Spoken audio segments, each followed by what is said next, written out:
1, 2, 3. While our weekly shows are edited to time for broadcast on public TV and community radio, we offer to our members and podcast subscribers the full Uncut conversation. These audio exclusives are made possible thanks to our member supporters.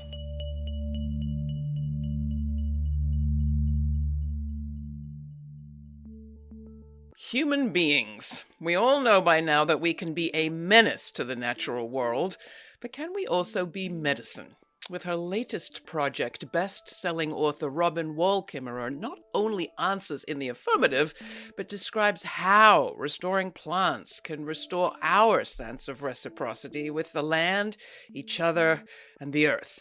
Kimmerer is the author of the runaway bestseller Braiding Sweetgrass, Indigenous Wisdom, Scientific Knowledge, and the Teachings of Plants, as well as Gathering Moss, A Natural and Cultural History of Mosses, and The Serviceberry, Abundance and Reciprocity in the Natural World. She doesn't just study plants, she listens to them, and with her brand new initiative, Plant Baby Plant, she is heeding a call to mobilize communities to restore plants in a way that, as she puts it, transforms love of land into social change through acts of creative resistance. Kimmerer is the SUNY Distinguished Teaching Professor at the SUNY College of Environmental Science and Forestry in Syracuse, New York, and the founding director of the Center for Native Peoples and the Environment. She's also an enrolled member of the Citizen Potawatomi Nation. Regeneration starts with seeds, stories, and remembering what it means to be a good relative, she says. So let's get to it. I am very honored and happy and excited to welcome Robin Wall Kimmerer to Laura Flanders and Friends. Welcome, friend. Glad to have you. Thank you for inviting me. Talk about being a botanist. What does it mean? Let me start with the question I often start with just to kind of settle us, which is what's at the top of your mind, at the top of your heart as we begin this conversation? We are all coming from someplace and going someplace to just kind of root us here. Who or what are you thinking about? I am really deeply enmeshed in this moment at getting Plant Baby Plant off the ground, at trying to consider what does it mean to create community when we have only virtual tools. My favorite way to creating community is working with people in person, outdoors. But this is a whole new skill set for me, a whole new approach to creating community. So I'm thinking a lot about how can we act big in a microcosm. Beautiful. Great. I'm so glad I didn't forget that question. But I'll ask you what you mean by a botanist. I mean, a lot of people don't really know what that means, and you've learned a lot about how to expand the definition over your lifetime. Well, the science of botany, of course, is the science of plant biology, of naming, understanding, wondering at plants.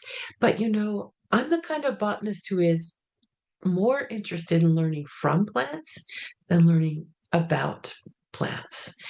And so some of my projects around that listening and learning from plants is learning how they heal land. I am actually a plant ecologist. I study the relationships between plants and soil and microclimate and all of those things. So I'm deeply interested in relationships and not only relationships between plants, but relationships between plants and people, because I'm also an ethnobotanist. Just finished teaching my class in plants and culture, which is all about human relationships to plants. You talk a lot about intersections, and you just did that intersection between science and indigenous knowledge, listening and learning. Was there a moment where you realized that these two types of knowledge could be, as you've put it, sort of braided together? Was there a plant teacher involved? This has been a long journey for me to bring these things together in an academic setting, because most Western science dismisses, indeed erases, indigenous knowledge and dismisses it as unscientific. And so for a long time as a professor and as an academic scientist, I've had to be a bit of a snowplow in clearing the way for Indigenous knowledge and Indigenous perspectives to be heard within Indigenous science. So no, Laura, there was no moment, just a long process of listening to other leaders and writers and teachers in the field who are having the same struggle and learning so much from them and learning so much from my students because they are so often the spark for this hunger for looking at the world in a different way, for engaging Indigenous knowledge. And so my students really helped me see what can help clarify and light people up with this waking up to the fact that there's a whole nother kind of science out there, Indigenous science. And, to me, the best scientists are the ones who are looking for all kinds of different evidence, all kinds of different theories and hypotheses. So why have we erased Indigenous knowledge? Our goal at the Center for Native Peoples and the Environment, and much of my work is really designed to illuminate the wisdom and the guidance of Indigenous knowledge. One of the things that I've learned from your work is that I think, if you'll forgive me, that if plants and animals had a preferred pronoun, it wouldn't be it. And that in your language, the Potawatomi language, it's not it. That grammar is different and that changes us. Can you talk about that? And have you seen it change people's lives? I sure have. And, as a scientist, here I am spending my life literally on my knees before plants, learning from them. And then when it comes time to write about them, the English language not only gives me permission, but indeed a sort of a mandate that I have to refer to them as it, as if they were objects, these wise, brilliant teachers of mine. And I found the solution to that problematic objectification of other living beings as I was beginning to learn my own Indigenous language, Anishinaabemowin, or the Potawatomi language. And what you're referring to is that in our language, we speak a grammar of animacy. And so it's impossible to say it about plants or animals or indeed any other living animate being. And so there was a powerful moment in understanding the lens shift, the whole frame shift that happens with a different language, with a different worldview, to view the plants, the animals, the waters as our relatives, not as our possessions, as our objects. And so I've been writing and working quite a bit in this field of thinking about how can we change language to reflect a worldview of relatedness rather than a worldview of human superiority and therefore extraction from the earth. That relatedness comes up a lot in the serviceberry too. And I have to say that many of the sources that you cite in that book, which is a lot about economics, really, the economics of nature, are economists we've had on this program, people like Kate Rayworth and Eleanor Holstrom and others. You bring, or maybe the berries bring, another sort of perspective. Do you call it a kind of economy of nature? What do you call it? And how does it add to our picture of our relationship to the world? Well, my thinking in the serviceberry, because I am a botanist, I'm not an economist, although I greatly admire the new thinking that's emerging from just the folks you're talking about. Um, But I do know something about the economy of nature. I do know something about how ecosystems work and provide goods and services, if you will, to all members of a natural ecosystem. And so my project in the serviceberry was, as an ecologist, to ask the question of why is it that we have created this human market capitalism, extractive capitalism, economic system, which is so at odds with the way that nature works. Nature doesn't promote scarcity, nature and hoarding of capital or resources or private property. Nature is much more around circular economies, that there's no such thing as waste, is that the resource, if you will, is constantly in motion, being shared among all sectors of the natural economy, i.e., different species. And so serviceberry is really an inquiry into a kind of biomimicry. Could we engage the principles of biomimicry to think about a different kind of economy which doesn't destroy nature and human community, but in fact enhances it? Well, this is exactly where you're going with Plant Baby Plant, and we're going to get right there next. But before we do, I just want to share with our audience this beautiful guided nature tour that you took the people of the Commons at the University of Kansas on when you were giving a speech there. The Clark Reservation State Park is in Jamesville in New York. And you went out into the forest there to illustrate exactly what it is you're talking about, especially in relation to the gifts nature gives us. Here's a clip. Just standing in this place, I see the food of the hickory, the food of the maples, the string of the basswood, and I see medicine. Right here in front of us, that black, flaky bark is a black cherry.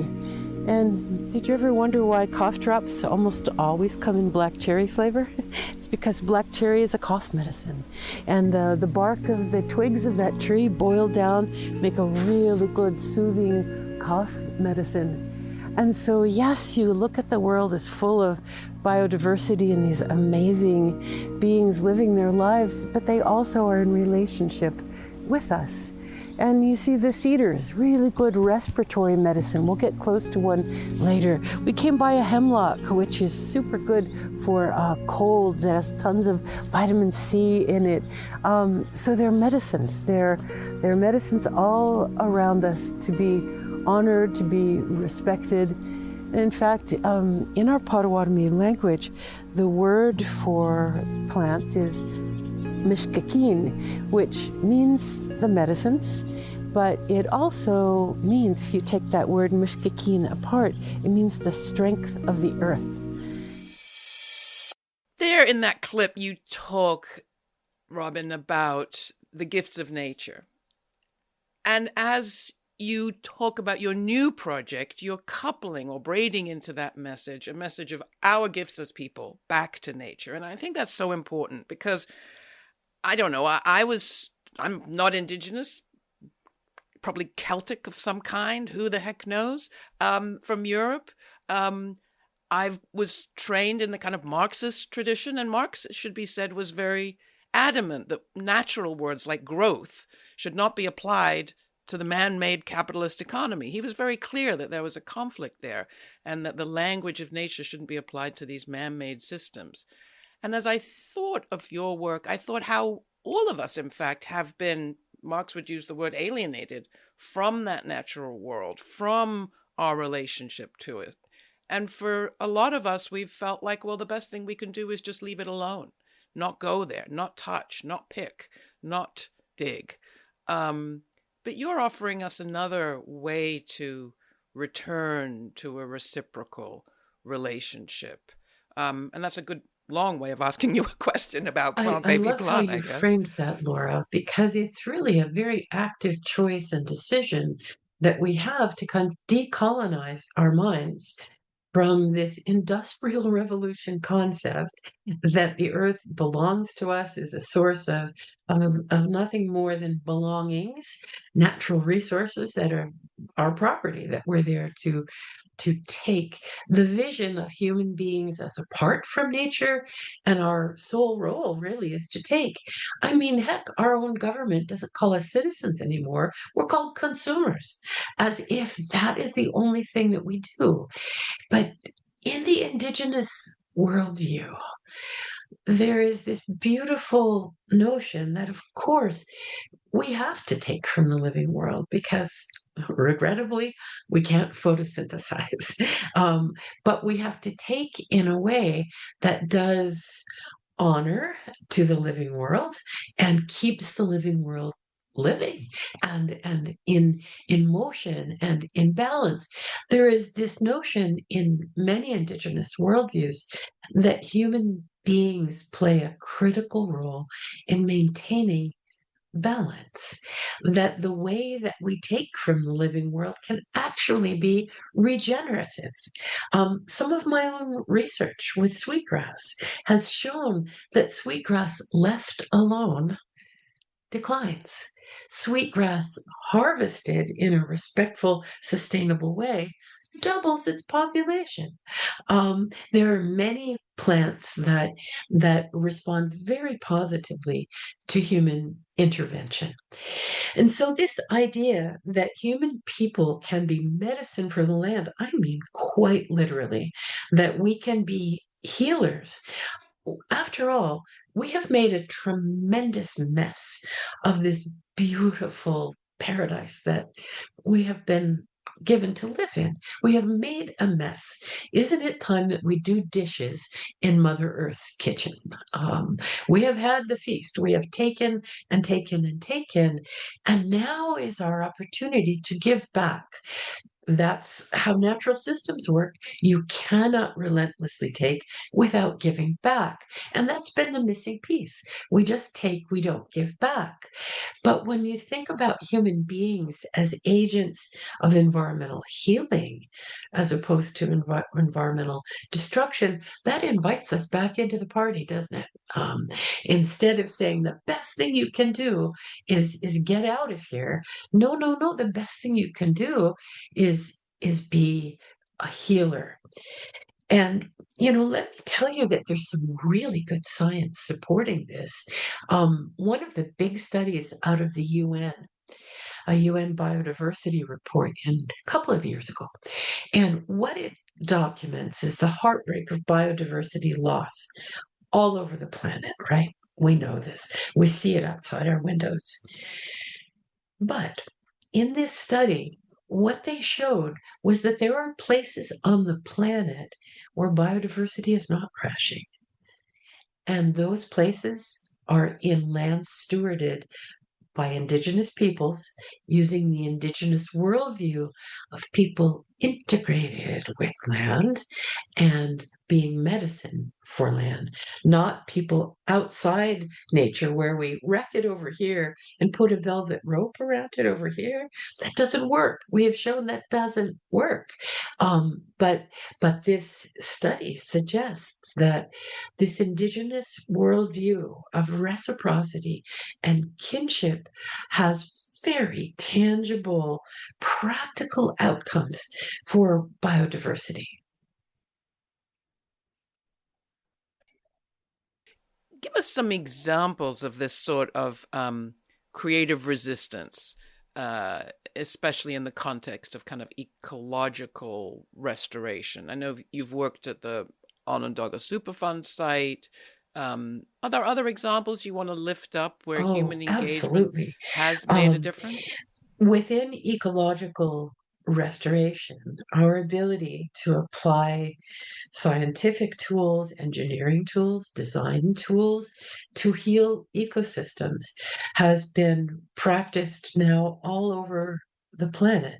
It is not nearly as widespread as it needs to be. Extraction is still outweighing the healing, but we know that we can do this. So here's an example that is very timely, and that is human intervention in restoration using cultural burning. We know that forest health in this country declined when colonists came and suppressed indigenous fire, made it illegal to take care of the land using fire. My own ancestors could be jailed, were jailed, for setting cultural fires that are good for the land, that renew the land. And of course, that fire suppression under the colonial agenda led to forest situations that were ripe for wildfire, for catastrophic conflagrations, right? So there are so many examples now of the return of cultural indigenous burning in this country and all around the world. And it is renewing biodiversity, renewing forest health, and healing a relationship between people in place that say, we have to take care. We have to play an active role in caring for our land. So that's a very big and timely, sort of newsworthy way of thinking about human intervention. But it can also be as small as replacing lawns with wildflower meadows. This is something that we can do. We somehow bought the notion that our domestic landscape should be a monoculture of ChemLawn treated grass. Like, where did we get that idea? Well, it's a colonial idea, right? It was imposed. Let's decolonize our yards and say, that lawn is actually emitting greenhouse gases. People don't know that. They say, I'm concerned about climate change and greenhouse gases. Well, start with your own domestic landscape.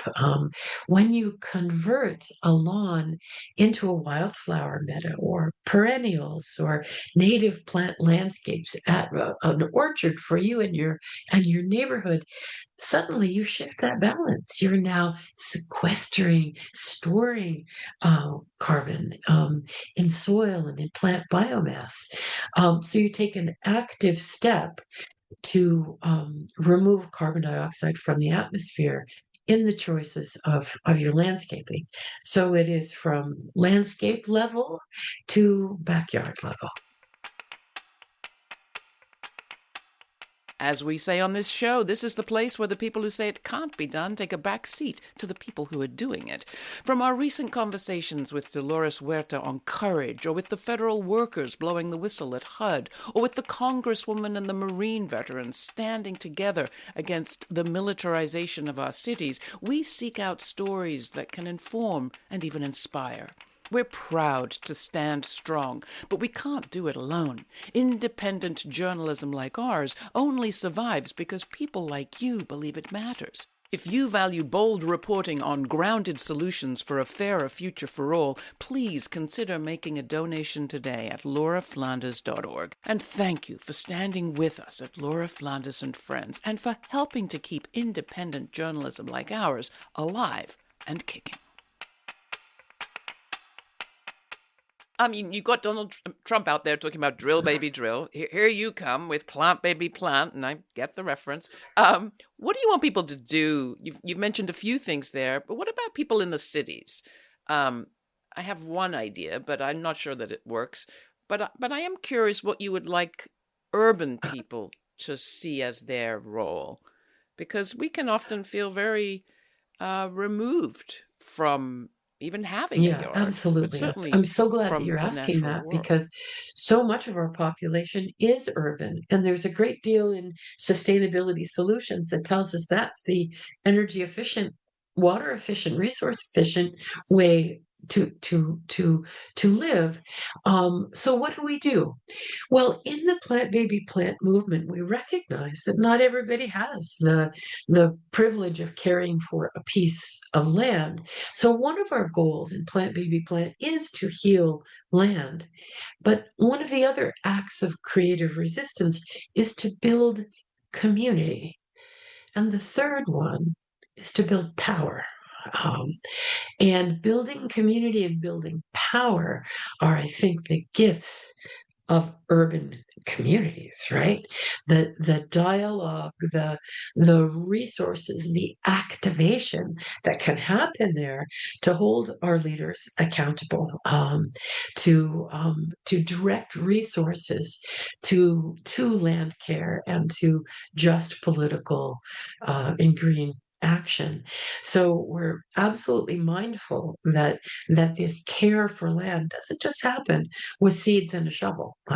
Can happen with a laptop and a ballot box and talking to your neighbors. Now, that's not to say that there aren't on the ground solutions in urban landscapes. There are. Oh my goodness, community gardens, community urban farming that does all those things. It heals land, it builds community and builds power as well. So supporting community gardens is huge. There's a wonderful movement called the tree equity movement, particularly focused in our urban and to some extent suburban landscapes, which looks at the distribution of the benefits of nature, of a tree canopy.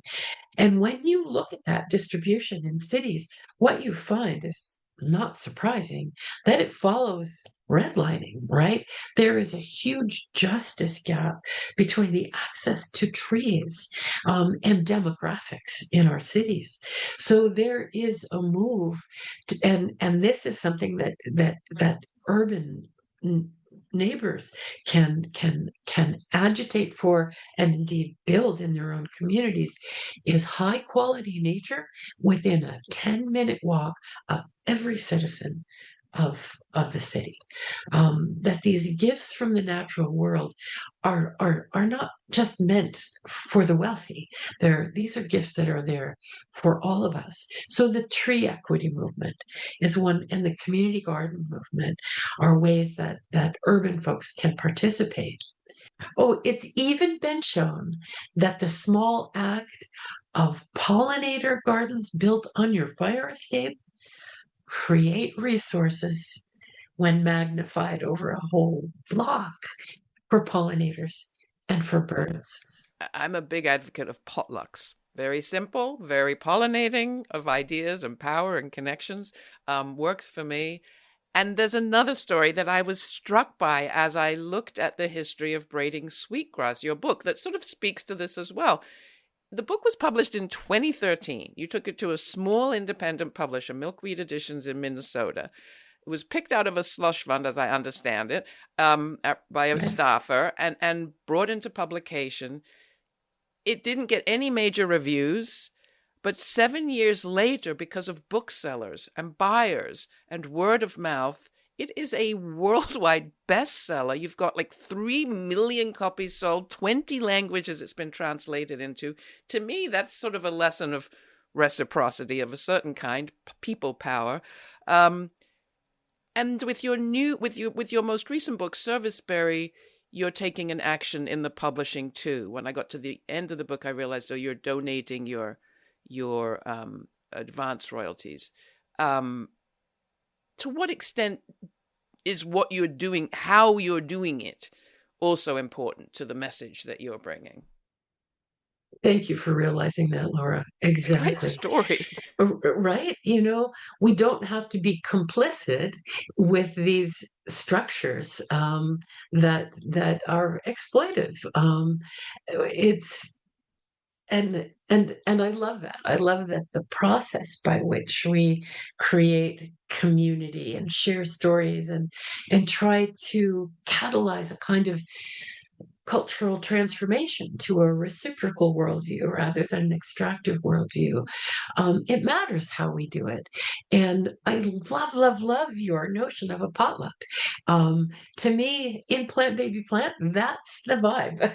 That's what we want to create, is to say, let's come together, build a community, which builds resistance in a time when we are increasingly in this hyper individual, highly polarized environment. And very frightening one, I have to say. And I do have to ask you about some of the other people who draw on laws of nature or rules of nature, as they call them. because it's not just you, I wish it was, but we also have eugenicists and white supremacists and Malthusians and people who preach a doctrine that they say is a natural doctrine of survival of the fittest and culling the herd. You've got broligarchs out there now saying that they're going to create a new planet, and that's what a new future species, or, cultivate a new planet with enough science. How did they just get it wrong? Or are we in a contentious dispute here over the laws of nature? The politic thing to say would be that we're in a contentious dispute. I think they plain old got it wrong, as has happened so many times when people hijack science in order to support a political agenda. When I first began my training as a plant ecologist 50 years ago, more than 50 years ago, what the notion that competition and individualism were the primary forces that structured the natural world were preeminent. And those are exactly the notions that you're drawing on in your examples. But there has always been a debate within ecology about whether that's true or not. And over the last several decades, the research into cooperation, into mutualism, has repeatedly shown that mutual benefit, that cooperation can be selected for by evolution, by natural selection as well, and often is. And so this notion of nature red in tooth and claw is very much being replaced by this much more balanced framework to understand that all flourishing is mutual. An individual cannot thrive unless their neighbors thrive, because we're all dependent on each other. Well, that goes to those mosses, those brilliant, super small, super smart, best survivors of the millennia. Absolutely. Thanks for invoking my favorite plant. Why did they get so much of your attention? And maybe they should get more of ours. Well, indeed. As plant teachers, mosses are quite extraordinary. Your listeners probably walk by them every day and think of it as just like some green wallpaper. Get them off the side of the net. Right. But in fact, they're extraordinary. Mosses are so ancient. Mosses have endured every single climate change that has ever happened to the terrestrial environment on this planet. 95% of all species who have ever lived have gone extinct, but the mosses are still here. Doesn't that tell you that they've got something going on here? That they have this ability to not only to survive but to thrive. There are like 70,000 different species of mosses. What is it? They work primarily through cooperation, by sharing resources, by not trying to control and dominate their landscapes. They can't. They're only this big. But they work with natural processes. They meet their needs, which are few, in simple and really, really elegant ways. Mosses give more than they take. They create life around them. Man, I just think they are models for how we could be. Mary, perhaps a very good teacher.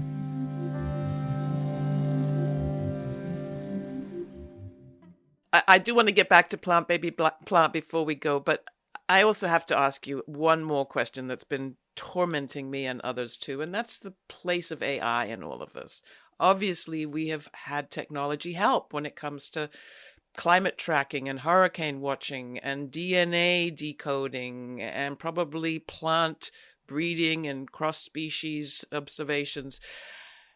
And yet it's also very frightening because, as you have started many times by talking about the values and caring in the kind of knowledge that you believe in, as opposed to that kind of objectifying cold science, I gotta say, AI seems to be the epitome of knowledge without values and caring. So what are you hearing from the plants about AI? Mm. I think your characterization of both the potential power and the very real risks of AI are tied up in that notion that it's all about the intellect. And, in the Western scientific approaches, especially, we say that that is our highest capacity, that's where we get truth.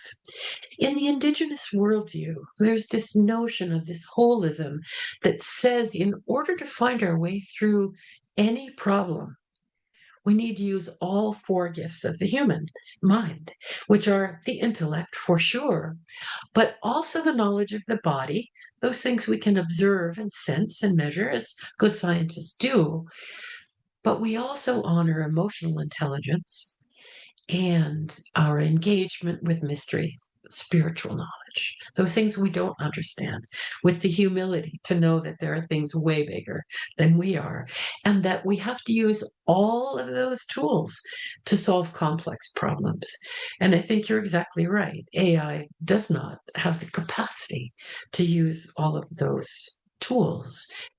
So keep it as Coupling a tool, but one of many, and don't let it take over. Is that what I'm hearing? Wait, AI as a tool to not, well, certainly it is being used as such, but the caution that it is a tool which amputates certain kinds of knowledge, and yet we're being told that it is the source, this compiled knowledge, because it can't engage with subjective knowledge.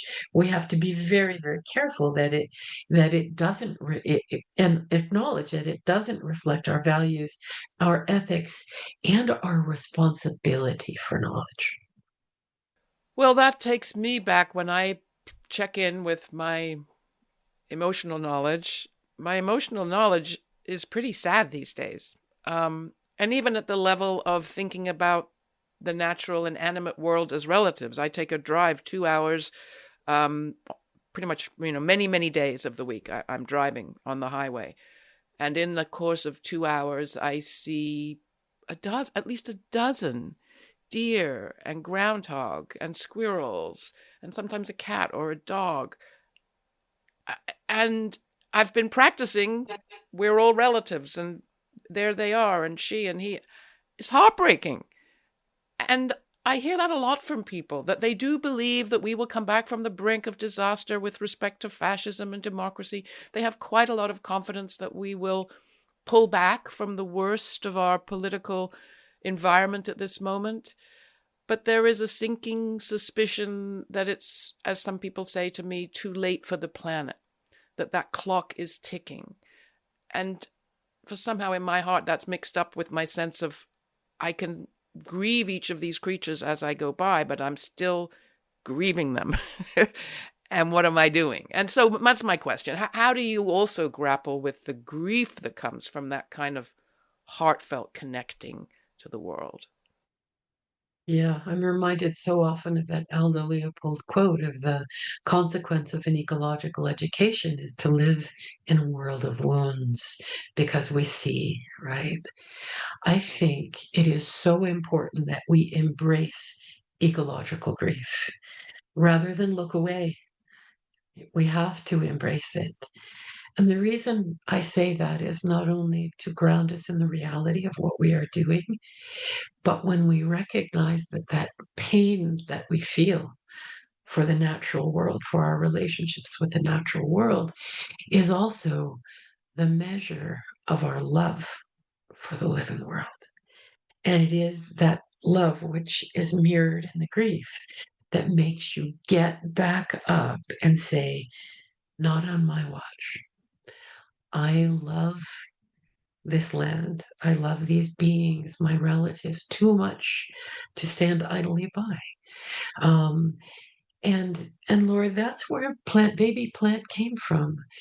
I give more than 100 talks every year. And at the end of those hours, people are weeping because they love the world so much. There is this longing to say, well, what can I do? What can I do with this love? And it is out of carrying that away from every audience that I thought, we have to push back against a worldview of drill, baby, drill that will continue to lead us down that path and replace it with the notion of regeneration, of no, I am going to resist. I am going to ally myself with the plants who build biodiversity, who take carbon out of the atmosphere, who help us bring and build community. That plant, baby plant, grows directly from that grief, from that love, and from that longing, and offers an invitation to be in a more just and reciprocal relationship with land. You've also written a book for young people, Bud Finds Her Gift. What do you think is the gift that this generation has to offer us and previous generations at this moment? I hesitate to name any one, because as a college professor, I am surrounded by idealistic, smart, hardworking, dedicated young people who are working on these problems. But one of the gifts that I want to name is not just in their brilliance and in their problem solving; it is in their compassion. What I really see in my students is this really deep compassion for other beings and for members of their own human communities as well. And to say, how do we take that respect and compassion for one another, understand it as a gift that we carry, and extend that gift to the natural world? It is a gift, an interspecies gift. How do we create just interspecies neighborhoods? And that orientation, coupled with extraordinary imagination of the future that we want to have, is the gift. And I just want to say that again, it's imagining a different future. We are met with so many dystopian scenarios of how life as we love it and live it will disappear. We need to counter that with these creative, regenerative ways to say, how can we be medicine for the land? So leave us with one thing we can practice. Perhaps not get right the first time, but practice. We always end every show by saying, stay kind, stay curious. And I try to cultivate those qualities. But sometimes I wonder, what does it actually take? And you've said attention. I think your line was, attention is the doorway to wonder. I love that. So name one practice, perhaps, that we could all get better at as we try to implement what you're talking about. I want to name two practices. Go for it. One, an internal practice of gratitude, of being actively grateful for the gifts of the land, to name them, this big inventory of the abundance of the natural world. That has tremendous practical as well as spiritual and community value, because gratitude makes you want to give your gift back. And so the first is gratitude. And when activated to reciprocity by gratitude, to say, what could I give back to the earth in return for all of these gifts? Plant something. So thank you to the lettuce before you eat it, and plant a seed for next year's crop. Good call. Something like that. Love it. Well, you're the perfect person to ask our closing question, which is about the story the future will tell of now. You've alluded to it, but what do you think is the story that the future, I don't know, 25, 50, 100 years, will tell about us in this moment? That this is a time of remembering.